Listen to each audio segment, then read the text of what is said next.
And welcome into Kindred Spirits here on the RFK Refugees Podcast Network. None of you were at the break, but apparently John just took a COVID test while we had a little break on our live stream. I did, and this is a reward for the live viewers. The podcast viewers, this is not exciting TV, but for those of you who are joining us, in 15 minutes, you too will know whether or not I have the COVID. But I don't, we'll see. No, we'll see. We'll see. I hope it isn't. I hope not. I'm over the pandemic so far. So there you go. Cross your fingers, folks. F in the chat for my good luck streak. Let's talk about that soccer instead of this COVID. We normally ask how your weekend get, but we covered that. We all had a good weekend, a good soccer weekend. I had a cold, wet soccer weekend watching my local soccer side. We all did the Mother's Day thing. I think we can move on. Happy Mother's Day to those practicing mothers out there. Yes. Those who celebrate. Absolutely. Let's talk Washington Spirit.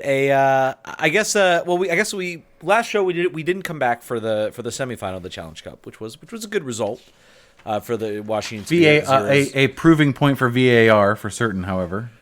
Yes.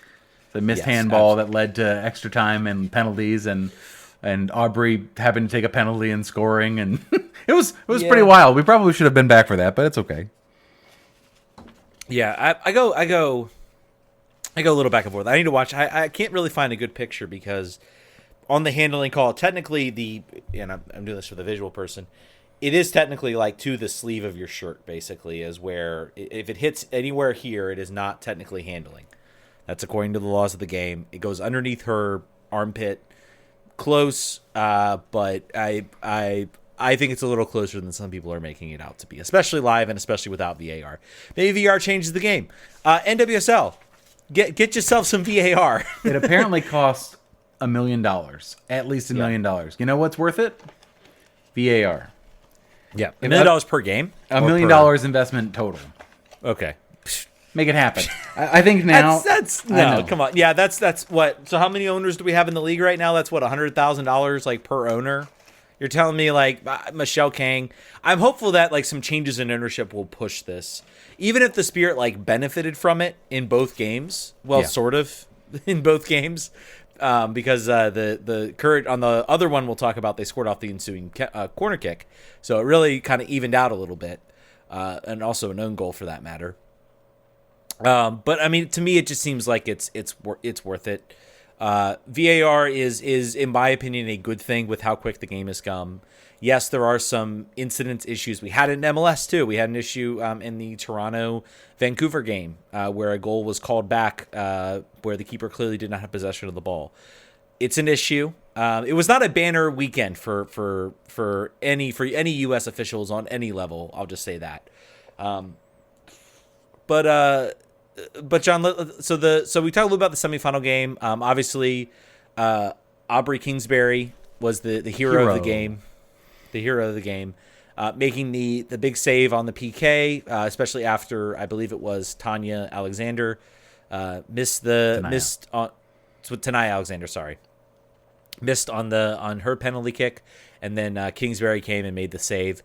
So pretty big moment there. Awesome in front of the fans over at Audi Field. The Spirit move on, and then we get to the final, which was wow. It was a whole month of games loaded into one, I think. And it's one of those games, too, where the result is secondary to all the other elements of the game, which is great for a podcast, less so great for the viewer or the players playing involved in the game. Well, let's talk about a couple of the flashpoints. Obviously, the refereeing was not good in this game. There's the ensuing tackle. I think it was Sam Staub on the tackle. Very clearly fouls the Courage player, who I can't remember her name, though she was really good in this game. Again, kind of similar in a lot of ways, I thought, to their performance against OL Reign. Kind of a down performance, I think, overall from the Spirit. I think this team is sort of welcoming the break and just kind of to get players healthy, because I think this team, we talked about how deep this team is. I think their depth is finally started to run out a bit, and I think the energy levels were not there. Obviously, you still had the great pass from Trinity Rodman to set up Ashley Hatch on the goal. A really nice play. But overall, like I think Ashley Sanchez, I don't think she really has had a great semifinal or final performance. I can't really recall too many moments with her out there on the field.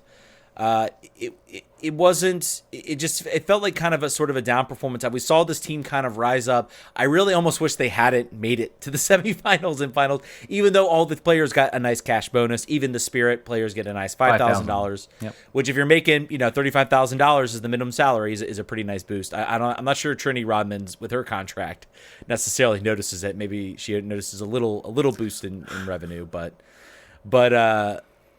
basically, I think it was just kind of a little bit of down performance. Do you agree, John, or were there things that maybe I missed? No, Carolyn is the player who both scored and was fouled or ghost fouled and injured. Had her ankle snapped back. By the way, she looks like she's going to be a very dangerous player for the Courage. Yeah.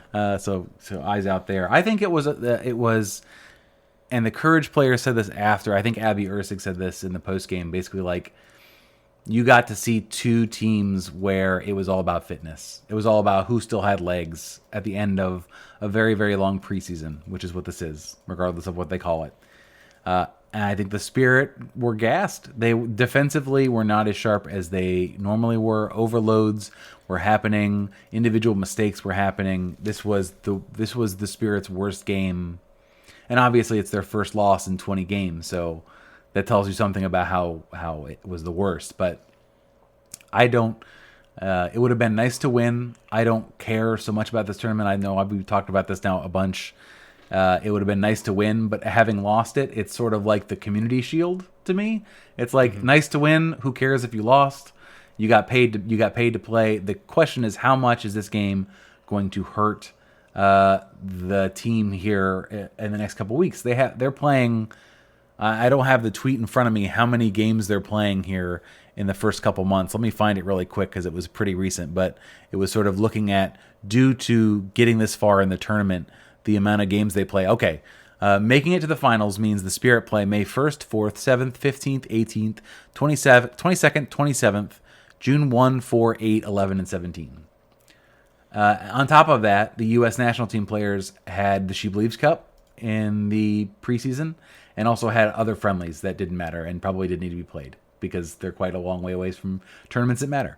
So these players are one game into the actual season, but have many, many, many more minutes on their legs than they should have probably in a normal season. So it will be very interesting to watch the performance of this team, which had to, up to this point, been amazing and like league class. If you were up till 2 games ago, you look at this team like this. No team gives this team trouble, and now we get to see how does this team bounce back from failure.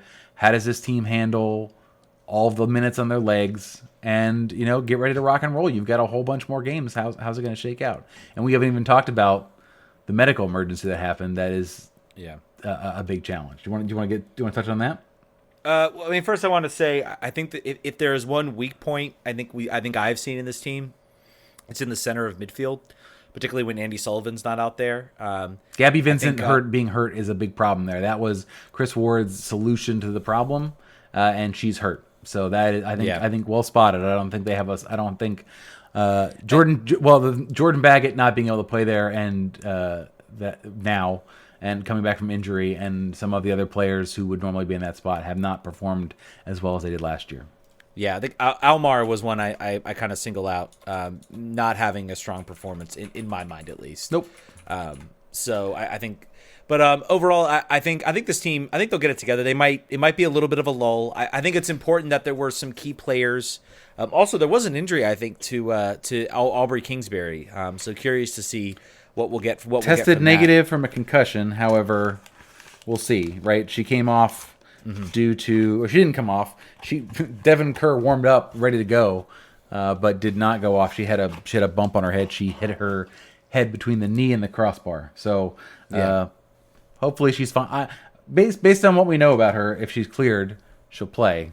Unless she is dead. So I think that you'd like to see. Apparently, she passed concussion protocol, so we got to say that.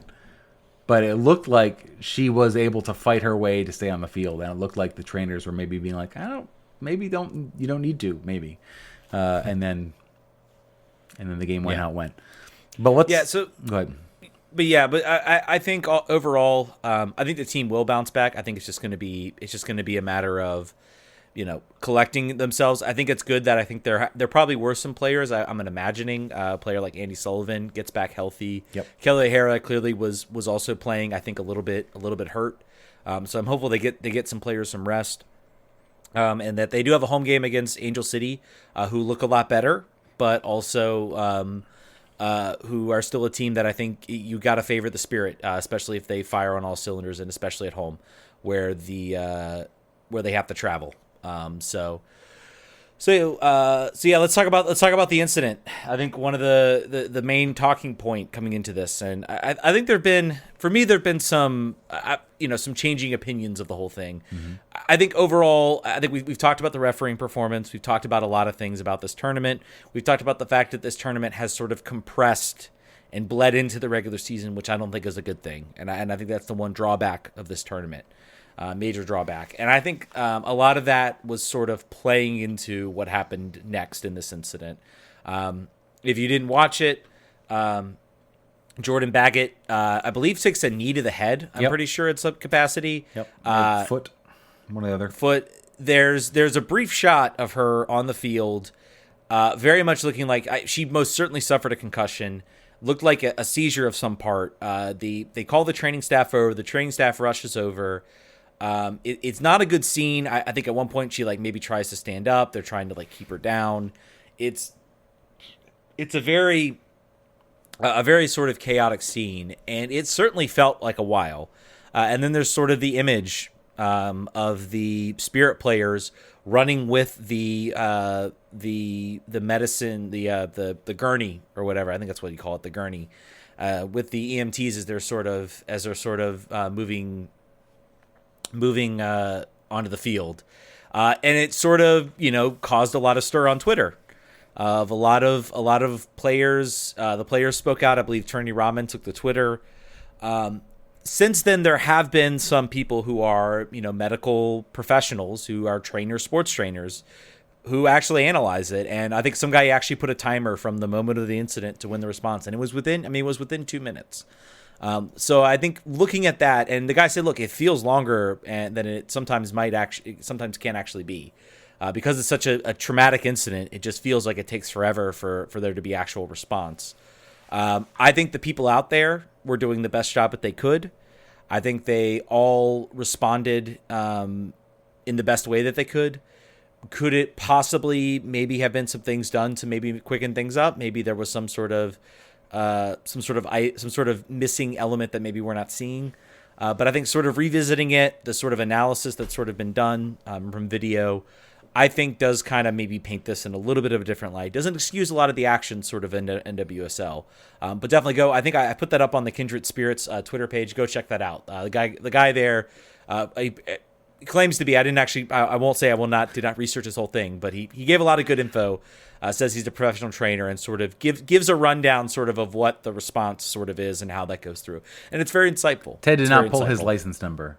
From the paramedics database. Yeah, I agree. I think everyone saw it and felt the same way, and then people who actually do this for a living said, maybe you don't know what you're talking about. I think the thing that I think was the most hard for me to understand was them saying paramedics don't run. You don't want them having a high heart rate when they're trying to make decisions or ascertain things. I was like, I mean, They gotta run like 50 feet. Hopefully they're still making the same decisions. And hopefully the heartbeat hasn't gone so crazy there. If so, maybe some shuttle runs are in the future. But all that aside, she's been released from the hospital, I think, as of the 7th. It looks like a concussion, right? I think that's probably what it is. We don't know for anything for sure. So I don't know. This certainly shouldn't be this long as she was out for surgery previous in the year, but hopefully she can make a quick recovery because the team needs her. And also because, the other thing that people were talking about the game was it is a threat to player health and safety to hang a financial carrot out in front of them like this. in a preseason game, right? Like, in what is a preseason tournament, all because about sponsorship money. And these players are going to run through a wall because they have a chance to make 10% of, or 20 or 30% of their annual salary in one game. So that's not really necessarily giving you the best product based on the time of the season, the schedule compression. And I'm not just saying that in sour grapes because the Spirit lost, but I just think that this game could have been. I don't even know that you could have gotten who the final was, and then play it later. Play later in the season. Like, get the semifinal out of the way, and then once the season starts, and then you play this game as a set piece in the middle of the season. What's the difference? There's no difference. So I mean, there may be some consideration of, the window probably also for international window, who's going to be available, all of those things. I've almost come to the conclusion. I think they need to. I think this wouldn't have been as bad. I think what you do maybe next year is you ditch the group stage. Yeah, at least you ditch group. Sorry, you were showing. That's a negative. I continue to be invincible. COVID cannot touch me. But I think next year, I think you look at this and you say, let's make this a straight knockout tournament. We're going to seed the teams based on regular season finish. The top teams get buys. If you have an uneven amount, you figure it out. You can kind of figure out how to do it. And you just play a straight knockout tournament all the way through. And then you don't have this group stage. You don't have all these games. I think next year, play the group stage. Figure out a way to do if you're going to do a group stage, do 2 groups, top 2 teams go to the final, you play the final, you're done. Like, that's it. Like, I think that's another way to, I think the semifinal and final was where I think maybe there were some interruptions in kind of how this all went. And I think if you're going to do it preseason, you got to compress it down, and it's got to be done before the season actually begins. Instead of weaving this in. And I think we've seen that. We've seen that here. These are good teams. There certainly is some depth there, but the depth gets thin pretty quickly. And like you said, you're hanging some sort of financial carrot out for some of these players, and asking them to go out there and run against the wall. And I think you saw Chris Ward be very cautious about how he rolled out his teams and rotation, and then we got to like the semifinal and final, and it was like, and also the opening game, like, you can't do that, and so it was very much between a rock and a hard place. I'll be very curious to see what the lineup looks like. I think there are going to be some injuries, obviously, to come out of this. Some maybe we don't even know about, so I think it's going to be some rotation that's going to be going on, but I'll be curious to see kind of how he manages this season, because now he's got to get his team healthy, and he's got to figure out a way to rotate minutes, and it's going to be I think it's going to be a grind. We could see this team maybe struggle a little bit out of the gate because of this. So, which will be so stupid. Yeah, it will be. Which will suck, and I will hate it because I have already, from the start, have been like, I don't really get it. But that's all right. We've got a long enough season, and this team, just because they played one game of offensively dour soccer against OL Reign, and then because they basically were just, not Benny balling it, but we're just like sheer white knuckling this game to the best of their ability to try to move it forward. Aside from the goal from Hatch, I don't think that forebears anything for the rest of the season. I think we can, maybe this game against Angels. The problem is they're playing Angel City at home, which is a game you probably like. Angel City did win their opener against North Carolina in sort of a very formidable atmosphere, but then they lost 1-0 against Orlando, who the Spirit have handled after an initial. All you have to do is remember the Challenge Cup situations with Ashlyn Harris. But then 3 days later, they go to Portland. So you got to figure out, and then 3 days later, they play in Orlando. They play in Tacoma or in Seattle. So like you gotta pick your spots here. I think if you're Chris Ward, you protect your top players in this Angel City game and hope that you can get the job done at home against the young side, and without maybe giving 90 minutes to your top 3 attackers. Hope maybe Bailey fights from the start instead of Ashley Sanchez, and then instead of having Bailey come on for the last 15-20, you have Sanchez come on for the last 15-20. But that game against the Portland and OL Reign games, to me, are much more important for sort of where this team is as it seeks to repeat, Angel City, you'd hope that they could find a way to get 3 points without their first choice 11. So it comes at the right time. In the version of those three, that's the one you want after the Challenge Cup that they just went through. Yeah, it's going to be it's going to be. I think we're going to learn a lot about this team. I think we've seen I feel like this in this Challenge Cup, we've seen the absolute highs of like how good this team can be. One interesting thing is I felt the press was less there in the semifinal and the final. They were not pressing as much as they used to. Didn't have the legs for it, I don't think. Yeah, yeah. And I think that is when we've seen this team be effective is when they bring that press. They're able to dispossess teams. They're able to create sort of opportunities. There were still flashes even in that North Carolina game where when this front three, if it has an incredible synergy to just absolutely like read each other's minds. It's like watching a team that just knows where they're going to be. They know where they're going to play. Ashley Sanchez, when she receives the ball, knows where Trinity Rodman's going to be and knows where Ashley Hatch is going to be, literally without having to look. And they can just go off feelings and they can go off that sort of movement. And that's something I think, as long as we still get to see it, as long as those players still remain healthy, is going to be a fun thing to watch this season. So I think they'll be fine. I think they'll be near the top, even after this huge stretch before the first international break. I think they'll be near the top of the league. And I think if they manage this and they sit top, I think you'd be hard pressed not to pick them as favorites for the NWSL championship.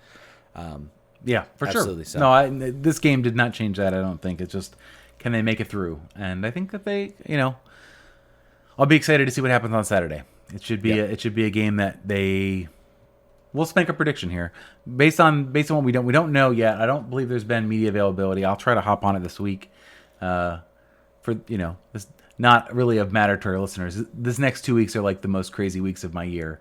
So we'll see how much of the moonlighting podcasting stuff I get to do that I normally do. But I think that based on not knowing who's available on Saturday, but also sort of the depth of this team, I would wager a bet and say that Spirit can still come through here and win 2-0.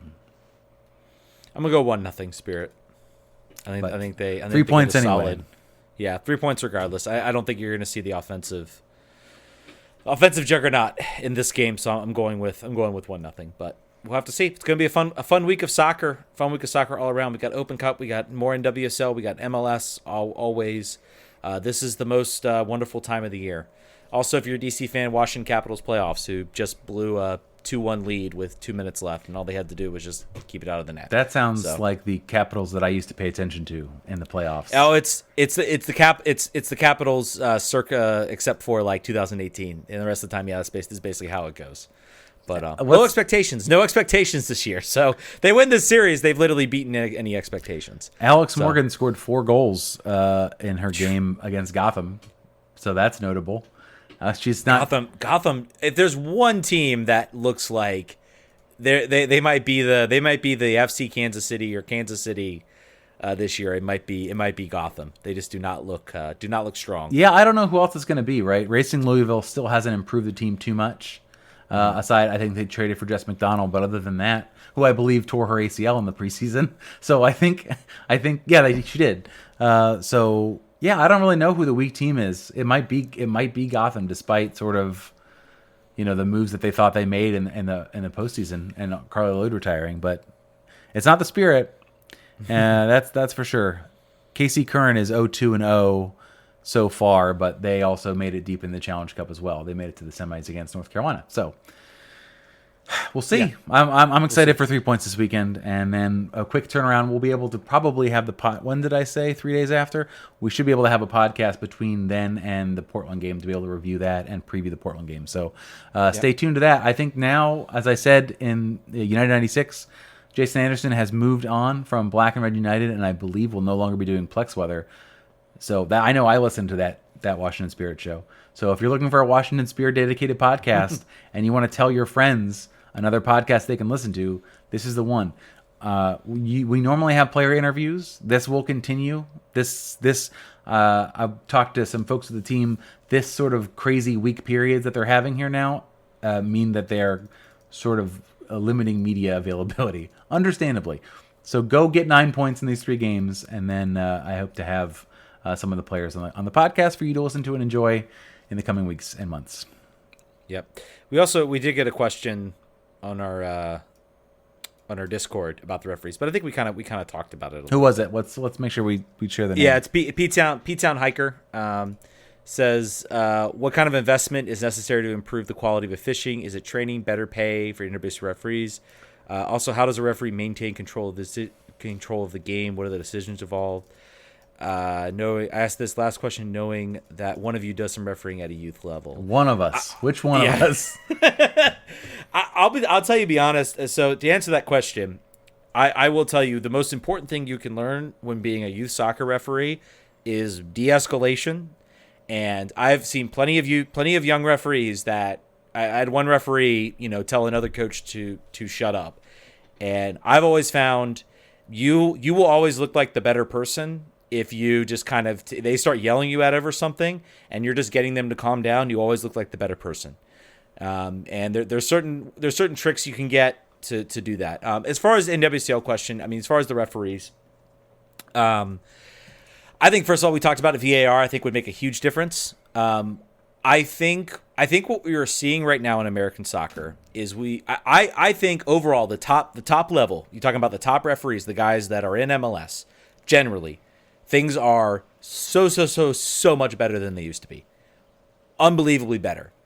Go watch some of those like early MLS games, those mid 2000s, 2005. There was some horrid refereeing that went on down there. The pro, as much as people criticize them, has done a very important job, I think, of professionalizing the referees. I think it has improved the top level. So the top level guys you see it unfortunately in MLS games, and that's not a good thing. The biggest problem right now is that depth-wise, once you get past those top guys, it drops off dramatically. Not unlike an MLS roster. You've got your top 3, 4, 5, DP level referees, guys that are top level. There are more referees now you can mention that are good referees. So they're also blocking their own referee members of unionizing. Yeah, that's another thing too. There's a lot of you want to get better referees, you pay referees better. Even if you get some crap, you at least pay them better. You hold on to potentially good referees. I would also say at a grassroots level, maybe be nicer to the 15-year-old kid who's refereeing your son's soccer game. I will say as a referee, if I look at 5 years ago when I was doing this in college versus what I'm doing now, you get the occasional bad referee, but I think there has been a dramatic improvement in how referees, at least in my area, I'm sure it's not universally around, but Richmond, I remember going out to games, and I remember like rec games, I would not know whether I would have a coach that would think this was the World Cup. And genuinely, most referees, they might have like a question or two. They might have a tiny little outburst where they're just like, what was that call? But overall, the treatment of younger referees of sort of on the youth level has gotten a lot better. And I am hopeful it's going to take time. That's a generational thing that takes time then to grow some of those referees up. And so it's going to be a long performance. Pro is not something that's just going to change refereeing overnight. And I think people have that expectation of it. It's going to take a lot of generational type of changes. Old guard players like your Ted uncles, your Robert Sabigas, kind of going away and allowing sort of younger referees to take stage. And I think we have to be kind of patient with that. I think it is getting better.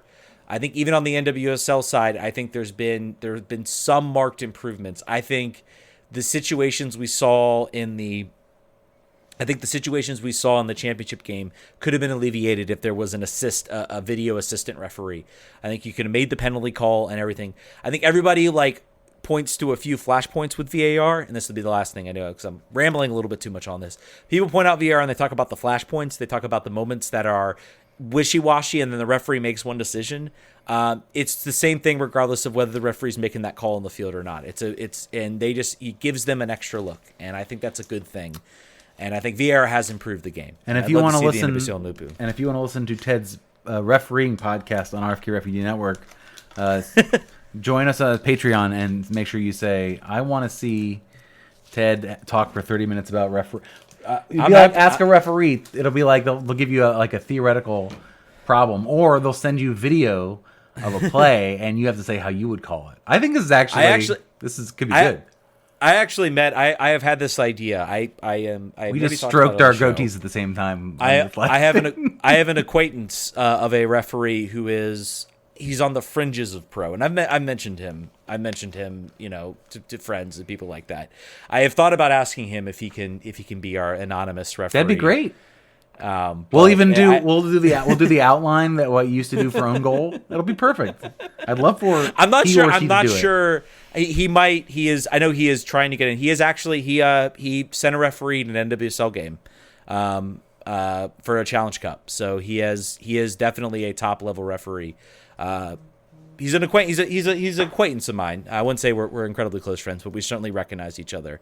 But a really nice guy, and I wish him the best. I really do wish him the best because I think he is an excellent referee, and I learned a lot from him when I was coming up in the ranks, and a lot of the things he has taught me are things that I have kept going. So, but yeah, if you guys want to hear more referee talk, you want to hear referee's perspective on it, it'll be disappointing because you'll be wanting me to get upset about things, and I will not be doing that. But guys, I think this has been the Kindred Spirits on the RFK Refugees Podcast Network. John is COVID free, which is awesome. So he gets to stay with his family. He doesn't have to board up. He doesn't have to get the hazmat suits out of the. He doesn't have to sit in his basement and watch F1 on Netflix by himself for hours and hours and hours. The horror. See, I work remote, so even if I got COVID, I'd still probably have to work. But, I would too. I'm just talking about I'd be over there. All right, fair enough. All right, guys, we will catch you guys next week. Bye. Bye-bye.